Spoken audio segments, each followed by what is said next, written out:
欢迎来到新兴消息频道，请订阅频道，所以大家不要错过当天最热门的新闻。我们今天的时事通讯包括以下内容：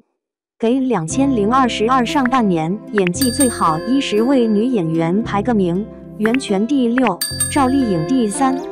演艺圈里有很多不成文的鄙视链，其中最为人熟知的一条就是演话剧的看不起演电影的，演电影的又看不起演电视剧的。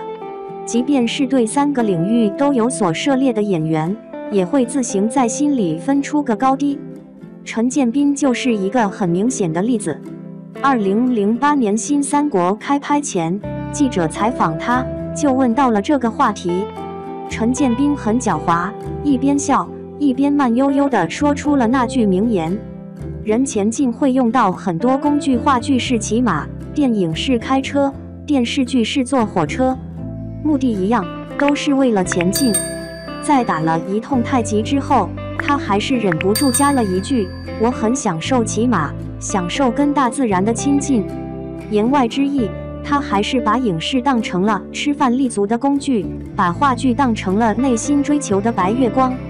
可在皮哥看来，话剧和影视本就属于不同的艺术形式，电影和电视又存在着大荧幕和小荧幕之分，三者之间存在的本质差别，注定了他们对表演有不同的需求。不能因为演员在话剧舞台上比在影视镜头前面对的时间和空间更为连贯，就断定话剧表演更为高级；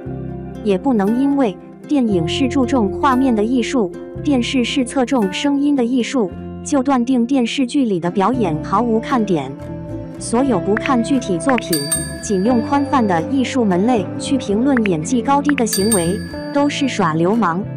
这次皮哥就不妨以2022年上半年的热播的10多部影视作品为参考依据，给大家选出10位演技最好的女演员，顺便给他们的演技排个名，看看这10位女演员在这些热播剧中有何名场面，他们的表演到底又好在哪里。排名有先后，咱们先从第10名说起。第10名，秦岚。关于唐医生的一切事，唐嘉瑜。关于唐医生的一切起点很高，不仅在央视8套首播，还多次拿下收视冠军，网上讨论度也很高。很多网友这样评价：国内终于有一部可以让人竖着大拇指看完的医疗剧了。这部剧集能够得到如此高的评价，军功章上绝对有秦岚的一半。毫不夸张地说，只要是看过这部剧的观众，很难不被她饰演的唐嘉瑜所吸引，因为在秦岚的演绎下，唐嘉瑜身上具备了2个让人毫无抵抗力的闪光点。第一个是作为一名女强人所拥有的专业性。唐嘉瑜原本是在国外工作的一位高级医生，受好友邀请回国以后，她成了安和医院心外科有史以来的第1位女主任。因为是空降而来，又是年纪轻轻的女医生，她刚到安和医院工作的时候，就经受了不少来自于同事和病患的质疑。可是作为一名具备专业素养的医生，她并没有选择以赌气的方式应对，而是尽力地做好自己的本职工作。最终，她用高超的医术打消了患者的顾虑，也消除了同事的误会。为了尽可能地展现出唐医生医术的精湛，秦岚在表演的时候下了不少功夫，不仅大段地背诵了许多专业术语，还学习了许多专业知识，以至于最后她在镜头前表现出的言行举止和专业的医生并无二致。怪不得有医生说，看了秦岚的表演，就好像看到了工作中的自己。第二个是作为一名小女人所拥有的幽默感。工作中的唐嘉瑜是一个雷厉风行的女医生，可生活中的她却是一个笨拙可爱的小女人。因为同时具备了这2个水火不容的特征，所以观众经常能在镜头前看到她不经意间所展现出的幽默感。比如第一次霸气登场时，她忽然踩到了散开的鞋带，以至于差点跌倒。再比如刚刚还在同事面前大放厥词，转眼间就躲在办公室里，无比惬意地吃起了巧克力，甚至还接二连三地上演了大口喝水和大口吃肉的豪气模样。诸如此类的小动作，在剧集中随处可见，和那些惊心动魄的抢救行为相比，这些微小的情节，故事性不强，起伏性也不大。但是在秦岚的精准演绎下，这些行为让唐医生的形象变得更加立体，也更加讨喜。第9名，焦俊艳庭外事，肖真。用烧脑2字来形容庭外这部剧的观感，以及焦俊艳在这部剧中的表现，再合适不过了。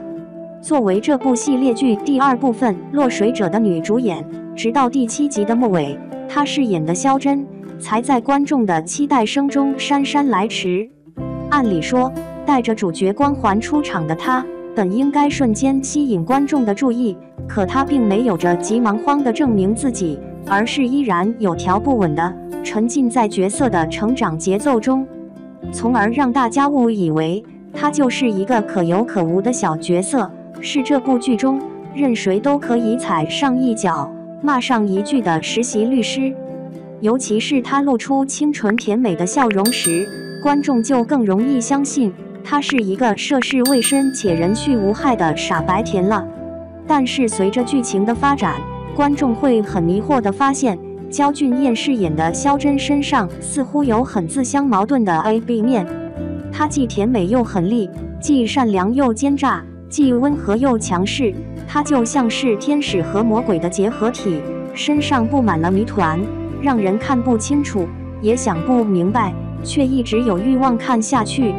能把一个如此复杂的角色演绎得如此自然且有魅力，焦俊艳的演技还是很值得夸赞的。第8名，张子枫天才基本法是林朝夕。天才基本法是张子枫恋情疑似曝光以后推出的第1部电视剧集。虽然在此之前，观众已经在向往的生活中对他的现状有所了解，但是作为5位常驻嘉宾中最低调的一员，张子枫在节目中的存在感并不是很强。因此，当他以女主演的身份重返大众视野，很多观众自然对他充满了期待。可非常遗憾的是，自天才基本法开播以来，网上就充斥着对张子枫的质疑，其中最明显的一点就是他的表演已经落入了俗套，他总是在演他自己。说实话，这条质疑也并非全无道理，毕竟由张子枫饰演的成年林朝夕和他本人的年龄差距只有3岁，而且他们的性格也有些许相似，所以观众难免会在林朝夕身上看到张子枫本人的影子。但要是仅凭这些就断定张子枫毫无演技，那就难免有点强词夺理了。且不说张子枫顶着21岁的年纪，在不同的场景中毫无违和感地分饰了一个在读的高3学生和一个已经大学毕业的社会人士，但是他在同一个场景中游刃有余地和自己演了一场对手戏，就说明他确实是有演技傍身的。否则，看到知识世界的林朝夕在 DV 中责问草莓世界的林朝夕时，观众也不会毛骨悚然地认为自己这是梦回唐探了。所以说，判断一个演员是否有演技的标准，从来都不是角色的身上是否有他本人的影子，而是他能否用自己的身体演出角色的灵魂。第7名，赵今麦开端是李诗情。不同于张子枫与生俱来的表演天赋，同样是童星出道的赵今麦，虽然从小就开始演戏，但她绝对算是一位后天养成的体验派选手。这就是为什么随着年龄和学识的增长，她的表演渐入佳境，甚至于还在开端中贡献出了全民称赞的演技，赢得了比张子枫还要好的口碑。赵今麦在开端中有3场戏让人过目难忘。第1场是他被郭怡捅伤脖子的戏，在这场无实物表演中，他仅用惊恐的眼神、艰难的喘息和握紧着脖子的双手，就将人物在濒临死亡时的痛苦和绝望展现得淋漓尽致。第二场是他经历了死亡以后，进入下一次循环的戏，从睡梦中痛苦的喘息，到初醒时绝望的哭泣，再到清醒以后下意识的拥抱。他用一系列变化着的动作，精准地表现出了人物当下的情感。第三场是他发现了真相以后，去质问司机王兴德的戏。有网友把这场戏誉为李诗情的大型塌房现场，因为他含泪质问司机的崩溃模样，像极了一个忠实的粉丝被偶像无情伤害后的绝望反应。不管是哀莫大于心死的摊牌，还是难以置信的审视和逼问，都足以让观众和他感同身受。未满20岁就有如此强大的表现力和感染力，赵今麦的演艺道路真的是无可限量。第6名，袁泉相逢时节是明佑。袁泉在相逢时节中的表现，很好地展现了表演的魅力。因为这部评分只有4.8分的都市情感剧，在剧情部分把杀父之仇、姐弟反目、婚内出轨、争夺家产以及童年阴影和原生家庭的悲哀都蹭了一个遍，是部不折不扣的狗血剧。如果不是有袁泉和雷佳音的演技加持，估计这剧的评分和口碑还会一低再低，甚至会低到超出所有主创的心理下限。袁泉之所以能用演技挽救这部剧的口碑，是因为他做到了以下2点。第一点，敢于扮丑。袁泉属于典型的古香美人，古香美人的最大的优势就是不显老，因此她在镜头前完全可以表现出自己优雅知性的一面。可是为了演出宁佑在原生家庭和婚姻家庭中所经受的痛苦，袁泉毫不避讳地在剧中扮老扮丑，以至于观众一看到她憔悴的样子，就会相信人物的遭遇。第二点，敢于用眼神演戏。袁泉从小学戏，长大后又热爱话剧，这些经历和喜好决定了她更擅长用肢体去演戏，但这并不影响她成为一名会用眼睛演戏的演员。在这部剧中，她展现出了精彩的演技，比如和母亲反目时，观众能从她的眼神中看到恨意；和儿子谈心时，观众也能体会到她眼睛中流露出的爱意。这些充满了感染力的眼神戏，可以很快地将观众带入到剧情的发展当中，吸引他们的同时，也让他们对角色的命运走向多了几分好奇，进而产生追剧的动力。除此以外，袁泉本人强大的气场，也给明佑这个人物增添了几分女强人的魅力。所以说，很多观众在看这部剧的时候，看的并不是他狗血的剧情，而是袁泉和宁佑之间所有的人物关系，能让观众通过演员看到故事之外的东西，或许这就是表演的魅力。第5名，海清引入尘烟是曹桂英。自从上次海清在 FIRST 青年电影展上拉着几位中年女演员上台卖惨以后，她仿佛就沦为了娱乐圈的笑柄。之后但凡有一位中年女演员取得了不俗的成就，她都会被当成反面教材，被人毫不留情地拉出来批评一番。海清的行为之所以会如此惹人反感，很大程度上是因为这么多年以来，她一直都囿于生活剧的创作，并没有表现出任何想要转型的打算。因此，当她在舞台上信誓旦旦地说自己是一位好演员时，很多观众都会觉得她心口不一，既想待在自己擅长的题材中求安稳，又想被人当成敬业的演员去尊敬。这也是为什么，即便是在热播剧《新居》中贡献了不俗的演技，但因为角色设定，外界依然还有许多批评她的声音。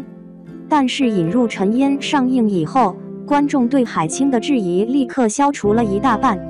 因为在这部小成本的文艺电影中，她不仅呈现出了毁容般的演技，更展现出了一个优秀女演员应该具备的表演品质。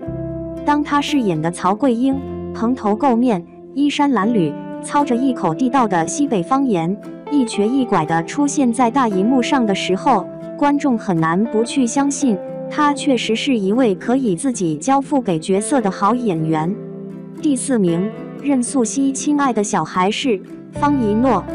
如果说海清在引入尘烟中贡献出了毁容般的演技，那么任素汐在亲爱的小孩中则呈现出了整容般的演技。作为一名并不符合大众审美的女性，她是娱乐圈中少有的能让观众越过颜值去关注演技，并且通过演技来扭转口碑，从而实现自救目的的女演员。在亲爱的小孩中，当并不好看的她露着妊娠斑，挺着大肚子，邋里邋遢地出现在荧幕上的时候，大家并没有吐槽她的颜值，而是清一色的赞美。她真实地表现出了一个母亲从怀孕、生产到养育孩子的全过程，这在很多不食人间烟火的国产电视剧中是非常少见的。而且最引人瞩目的是，她还非常到位地体现出了一个女性初为人母时的复杂情绪。透过她的表现，观众既能感受到她初为人父母的欣喜，也能察觉到她过度在意孩子的焦虑，更能感受到她本人的心理在生育前后所产生的一系列改变。这些细致入微的情绪都被她刻画得入木三分，怪不得一些还未生育的女性会说，透过她的表演，似乎可以窥见自己所要面临的生产问题。第3名，赵丽颖《幸福到万家》是和幸福。幸福到万家是赵丽颖的转型之作，在此之前，被誉为85后小花的她，早就凭借一系列古偶剧成功跻身顶流。可随着年纪的增长和胶原蛋白的流失，她已经不可避免地在新人辈出的娱乐圈里失去了优势。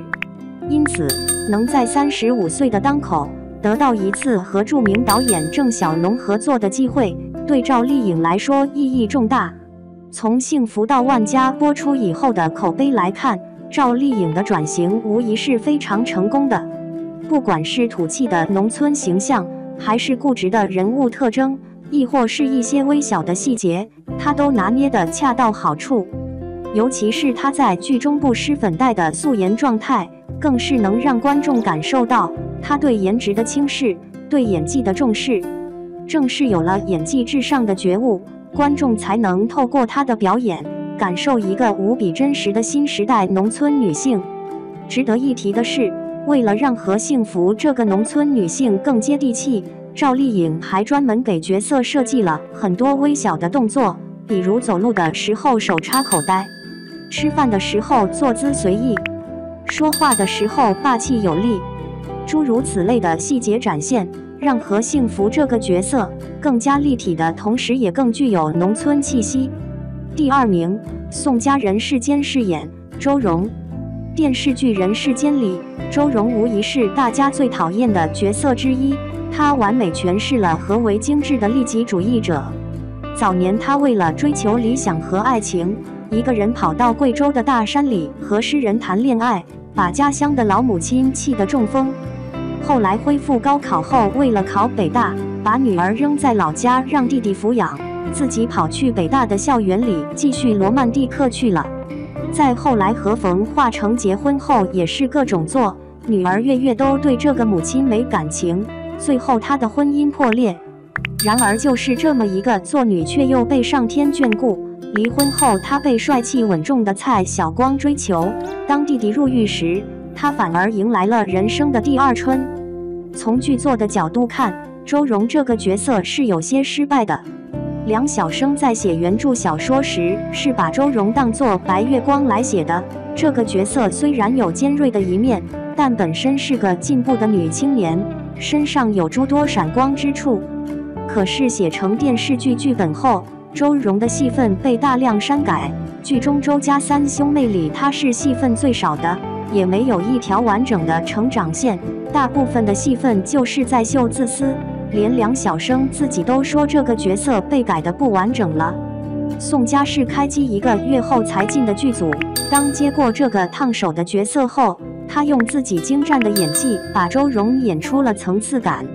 宋佳是圈子里少有的拥有文艺气质的女演员，这一点在出演周蓉时帮了她很大的忙。